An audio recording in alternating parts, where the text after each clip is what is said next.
Rabu, 23 September 2020, Dinas Pendidikan dan Kebudayaan melaksanakan kegiatan sosialisasi dana alokasi fisik maupun non-fisik, sekaligus melakukan bimbingan teknis untuk kepala sekolah yang ada di Kabupaten Lebong mengenai Dapodik atau Data Pokok Pendidikan, yang merupakan dasar hukum pengusulan terkait dana DAK yang ada di sekolah. Kegiatan kali ini dilaksanakan di SMP Muhammadiyah Muaraman. Turut hadir dalam sosialisasi ini Kepala Dinas Pendidikan dan Kebudayaan, Biro Perencanaan Kemendikbudpusat, Inspektur-Inspektorat, Kepala Sekolah SD, SMP, PAUD, serta tamu undangan lainnya. Kadisdikbud Guntur menjelaskan, untuk saat ini semua kegiatan atau pengusulan bantuan tidak lagi dilakukan secara manual, melainkan harus melalui aplikasi, yaitu aplikasi Aladin, Krisna, dan juga Omspan. Sosialisasi kali ini disampaikan langsung oleh Biro Perencanaan Kemendikbudpusat, Irwanto, yang sedang melakukan kunjungan khusus ke Kabupaten Lebong untuk meninjau langsung kondisi dan aktivitas sekolah yang ada. Ia menyebutkan ada beberapa agenda pada kunjungan kali ini, diantaranya melakukan daring siswa dan guru.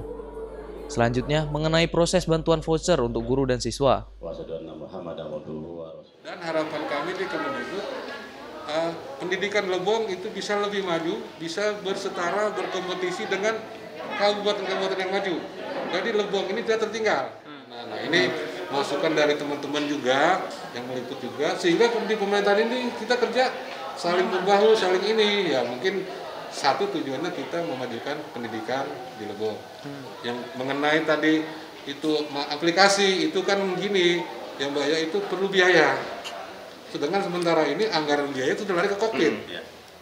Buat di pusat, biasanya kami mengundang operator dari sekolah-sekolah, dari sekolah kita undang.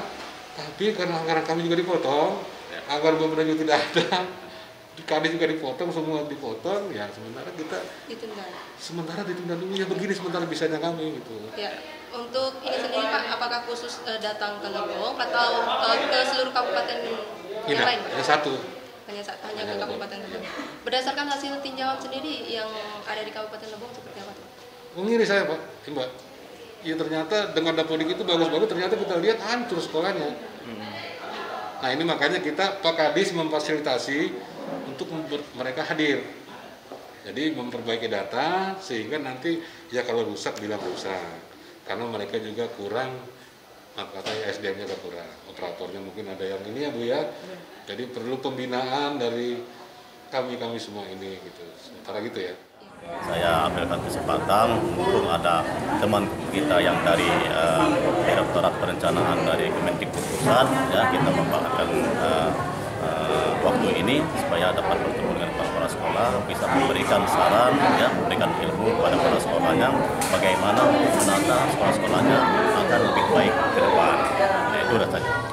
Untuk DAK di tahun anggaran 2020 yaitu sebesar 18 miliar, sebanyak 50 sekolah yang terbagi mulai dari SD dan SMP. Sejauh ini belum ada kendala di masing-masing sekolah penerima. Untuk pencarian dana DAK dibagi menjadi 2 tahap, diantaranya sebelum dimulainya kegiatan yaitu 30% dan tahap kedua yaitu 70%. Harapan satu sekolah kerjakan pekerjaan ini secara benar, profesional, terbuka, tidak ada yang ditutup-tutupi, dan secepatnya selesai. Jangan sampai melewati tahun anggaran. Dari lokasi, Tim Liputan Lebong TV melaporkan.